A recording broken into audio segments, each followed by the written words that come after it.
Hey everybody. So as you see, it's 9 o'clock and we are not on the radio. However, because of the mix up with scheduling with the radio station and myself, we're going to go even longer. We have mayoral candidate Randall Woodfin sitting right here with me, and we can do what we want because we're in our space, so it's all good. Let's just go. Let's go as long as you want. Let's go as long as the viewers want. All right, so we can do that. Now, I'm going to tell you this. We may take breaks. We may sip coffee, may sip water, and we can do that. We're in our element. We are family in Birmingham, Alabama. So if you all need to get up and do any of that, feel free to do so as well. So tonight is epic. It's an epic interview where you can ask all of the questions that you've been wanting to ask. Although I am a citizen that is very involved in my community in this capacity, I cannot tell you what to do. I can only allow my candidates and our candidates to state facts and tell you a little bit about who they are. You can send questions throughout, but I would advise you to do it when we're able to get to your questions. Our producer will have a way to fill those questions. our trusty, handy producer will get those questions and comments to us. But right now, I would advise you to just pay close attention. It's just going to be the two of us talking for a few minutes, and then we're going to open it up to you. If you have my cell phone number, like I often do, you can text or put your comments in my inbox. All right, so let's go. Randall Woodfin. So we've been in this capacity on several occasions over the years. We have. It's never been as a mayoral candidate. Even the last time you were on the show, you were not a mayoral candidate. Right. How does this feel to be here as a mayoral candidate for the city of Birmingham? I think it's a big deal. I think the voters, 63% of the voters that actually voted 2 Tuesdays ago said they want something different. So to be in this position, to be able to talk with you, to be able to sit with you as your viewers are listening and watching us, I think it's an important moment, particularly for Generation X and Generation Y. Generation X and Y. Why? Like, why? A lot of people are asking, like, why right now? Well, so plain language, in my opinion, the kitchen's on fire now. So you don't wait till the house burns down to send a fire truck out. Mm-hmm. And so people say, hey, why aren't you waiting to 2021 to run? Mm-hmm. I don't know if we're supposed to be asking for permission to jump off the porch when things in our community out here are not working for people wholesale. What's not working? I think where people live in their neighborhood, on their street, on their block, enough people don't feel safe on their own porch in their own front yard. I think people's property value hasn't been protected as it relates to an overgrown lot or a dilapidated house being on one side or the other side of their house. I think if they're trying to go to the anywhere they need to be from point A to B, whether it's home to work or work back to home, that their cars are being messed up because the streets aren't being paved only during an election year. Okay. I think crime's too high. I think we have a mayor's office with the city budget over almost $500 million, and they invest less than 1% of that budget into supporting education. And I can go on and on these different issues. The kitchen's on fire now, and the voters have spoken. The ones that came out and said, we support our council person, but we're looking for something different in the mayor's office. Gotcha. Okay. Those are numbers, right? That's not just me. I can only represent 41% of that vote, but collectively, 11 people that ran against William Bell represented 64% of people saying they want change. And you say that absolutely right. It was 11 people against the incumbent mayor or the current mayor. Right. So you're looking at, you said people want something new. But before we get something or to something new, I want to get to you. Right. Who are you? Who is Randall Woodfin? What's your middle name? Lee. Randall Lee Woodfin. I thought you were going to say something like Jerome or something like that. No, not Jerome. My grandmother is Rosalie. And that was my grandmother's name. My grandfather's Robert Lee. Wait a minute. So my grandmother's name was Rosalie Colquitt Woodruff. Rosalie Woodfin. They ain't twins though. Okay, so keep going. So yeah, I'm a son of Birmingham. I'm through and through Birmingham all the way.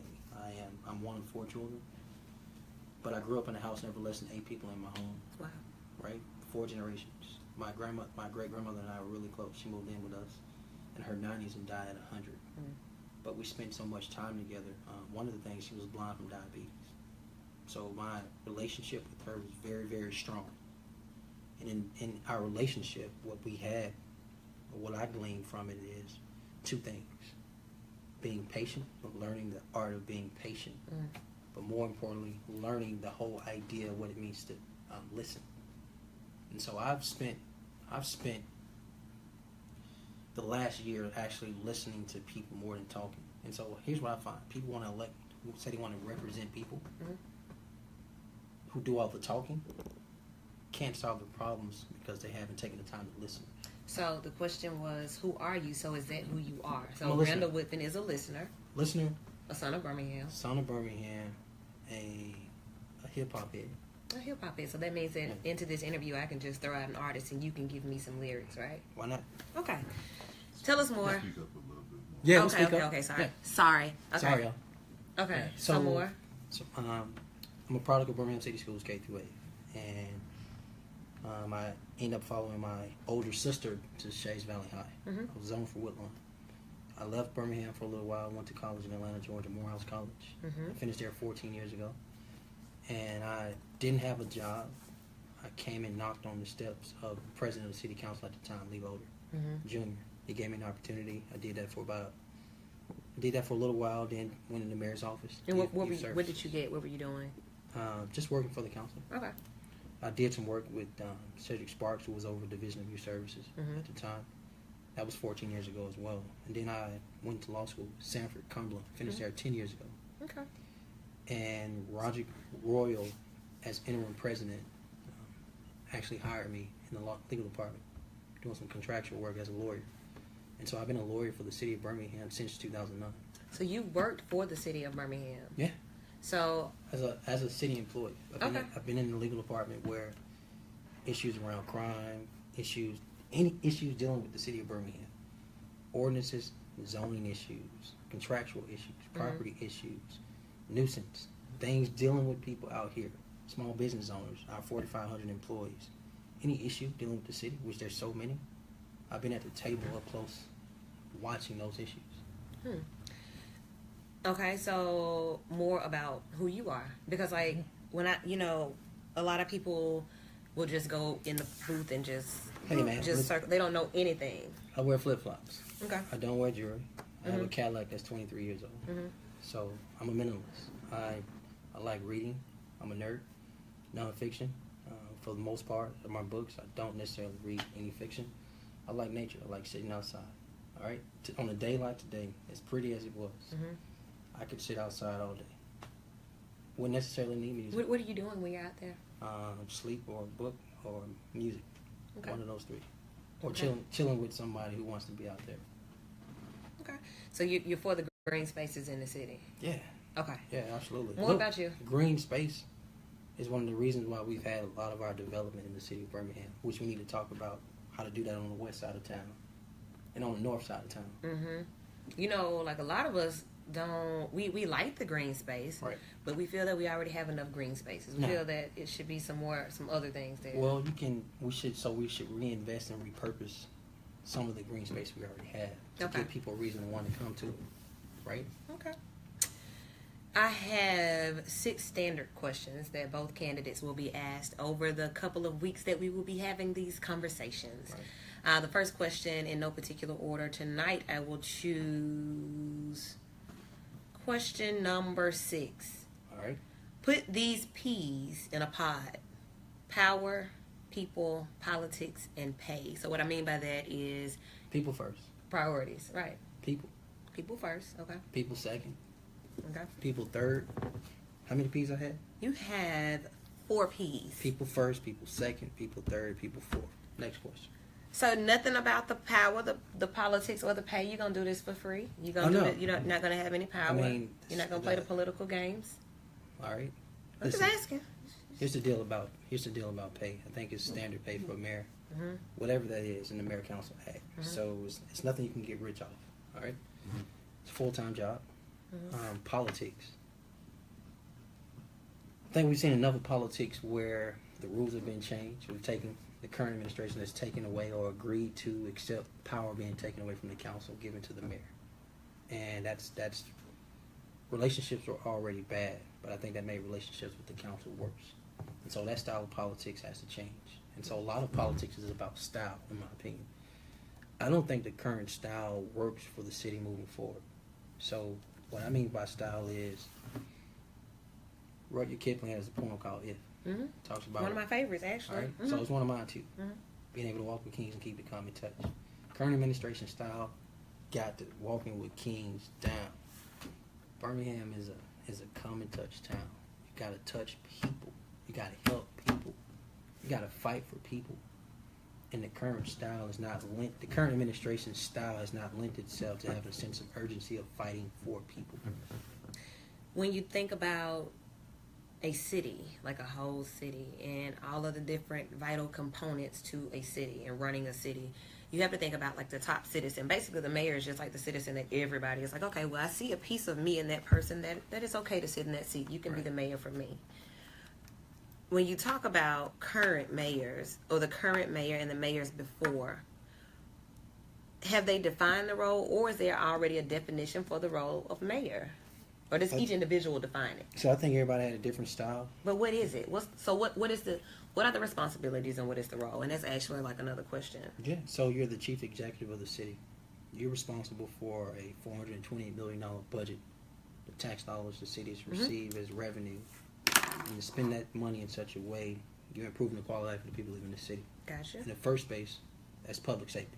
So police, fire, protection, addressing those issues. Number one, bar none. Mm-hmm. Some of those other issues as it relates to enforcing and dealing with the laws of the city of Birmingham as well as state laws. 2, 3, basic services, man. Nobody else is responsible for paving streets, fixing curbs, sidewalks, lights, investing in our parks, library systems. That's going to come from the city.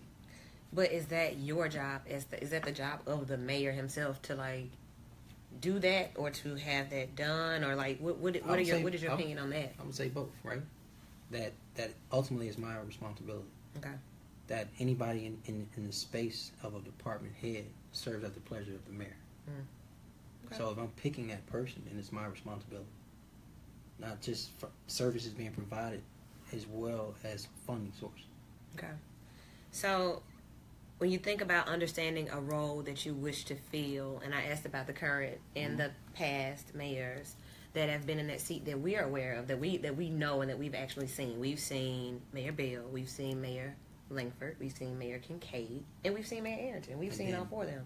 Did you see somebody before that? It was one mayor before that, David Van. But did you see him? I didn't see him. I didn't see him either. I didn't see him. So yeah, we got in when it shifted. When we could see and say, yeah, I can be mayor one day. Right. That's when we start seeing it. Right. So when you talk about mayoral styles and leadership styles, what have you seen with those that you would do differently? Because you keep saying something new.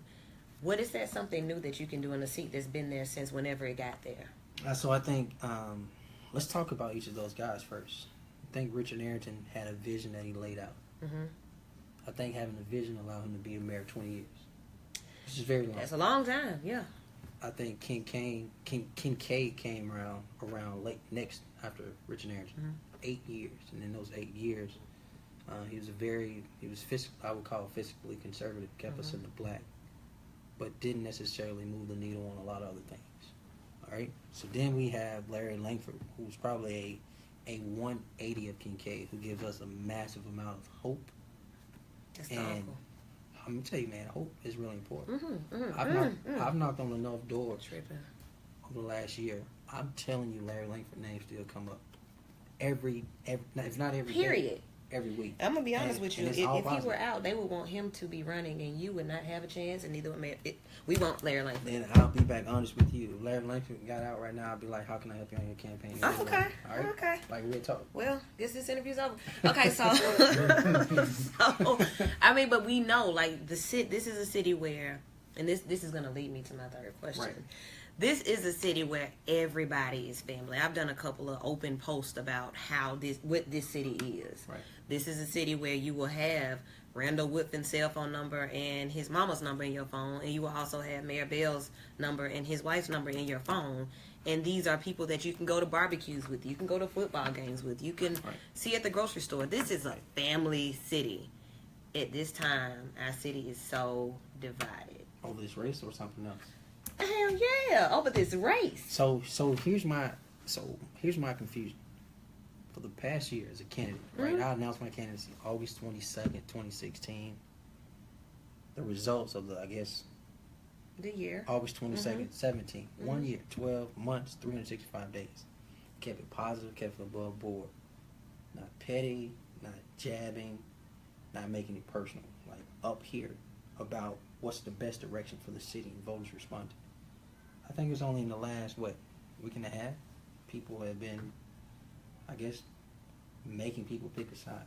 That's not our style. It's not my campaign style. I get it. Certain people are willing to do anything to fight to hold on to power. I am willing to do anything to fight for the people living in the city. And that's the biggest difference I see, particularly over the last 2 weeks.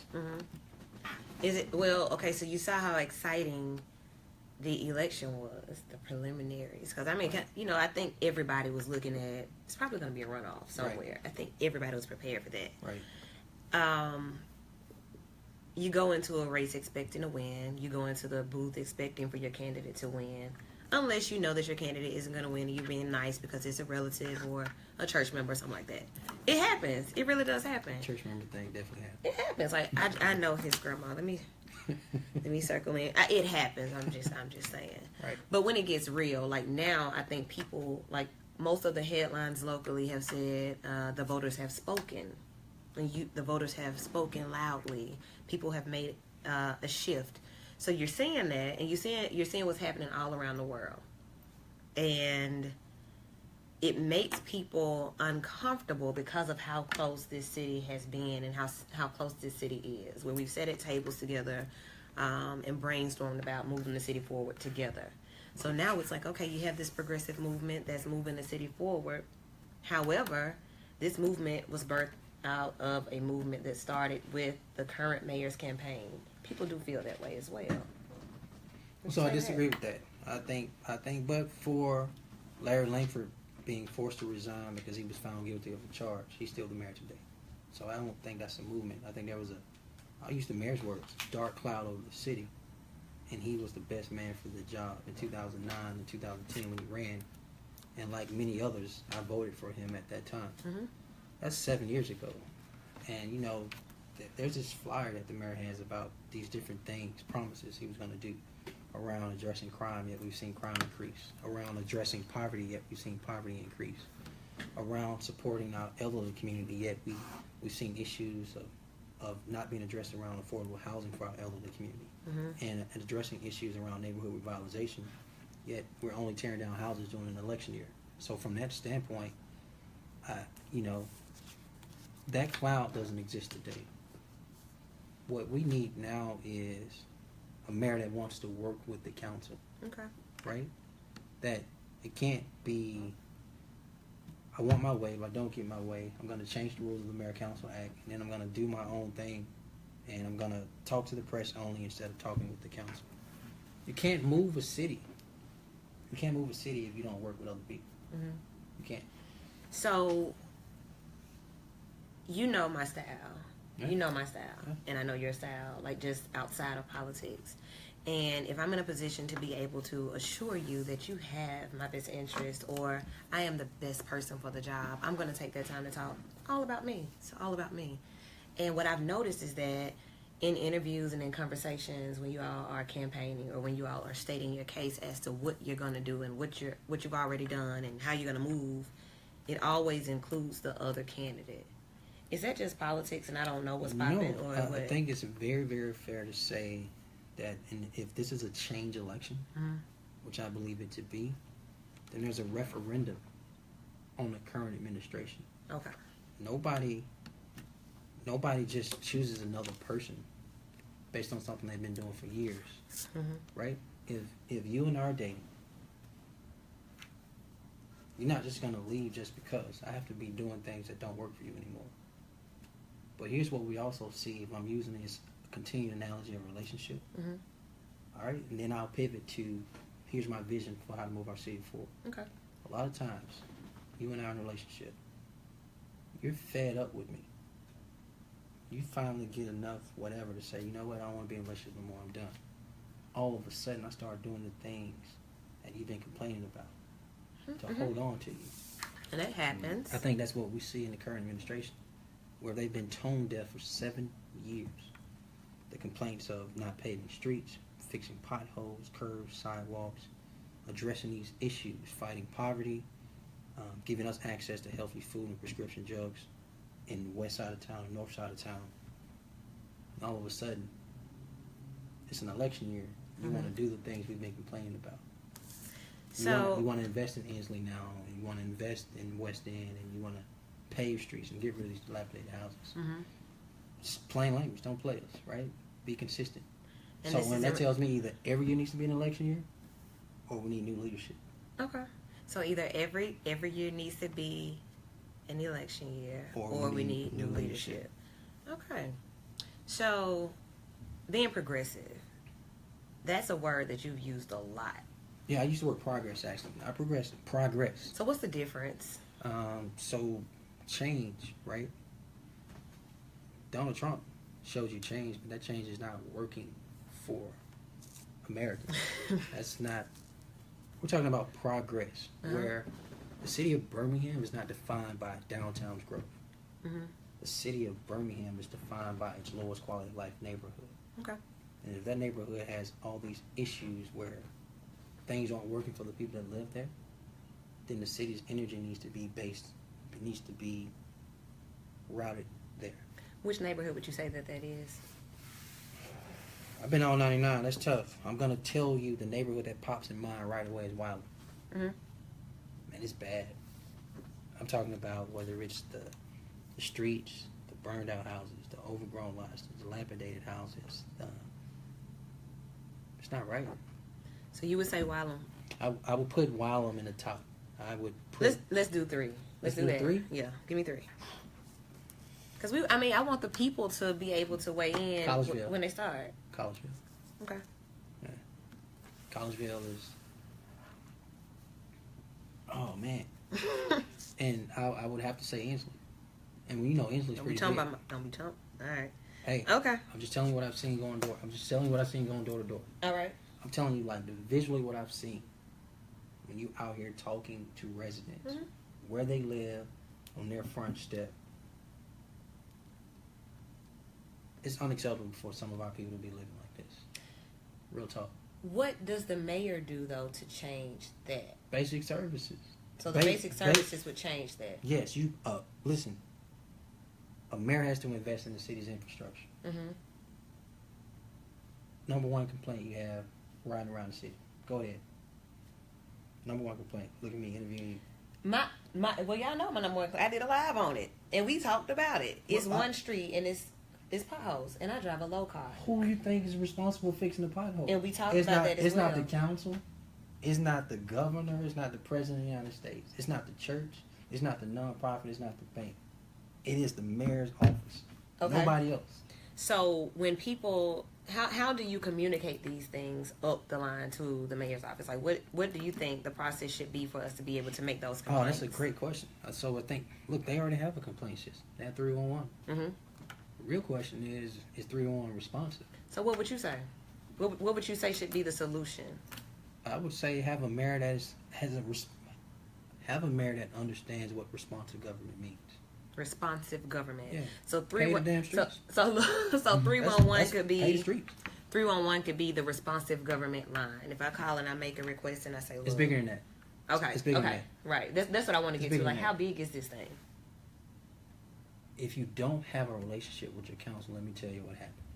If I live in District 1 right now, where there are issues of speeding in neighborhoods, where there are issues of all this commercial space, but they don't have access to a grocery store within the city limits on their side of town. If there are issues of crimes against property where people's homes are being broken into in the daytime, if the mayor and the council aren't getting along, aren't talking, aren't communicating, aren't texting, or not emailing each other, or just no relationship, then who gets shortchanged? Who's losing? So we go back to the people. Right. It always goes back to the people. Okay.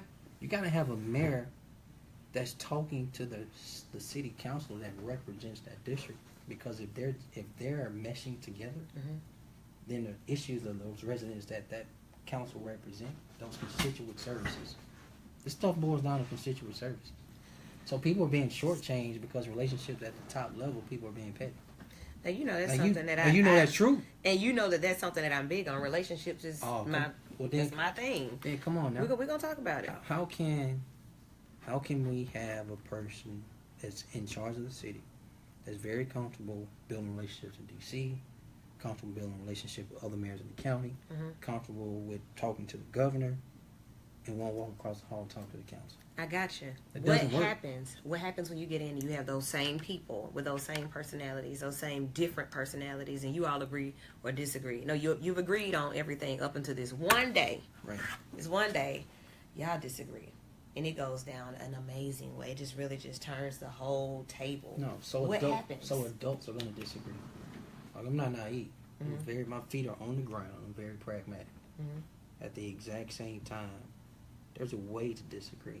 Style goes back to style. I'm not a king. I'm not a dictator.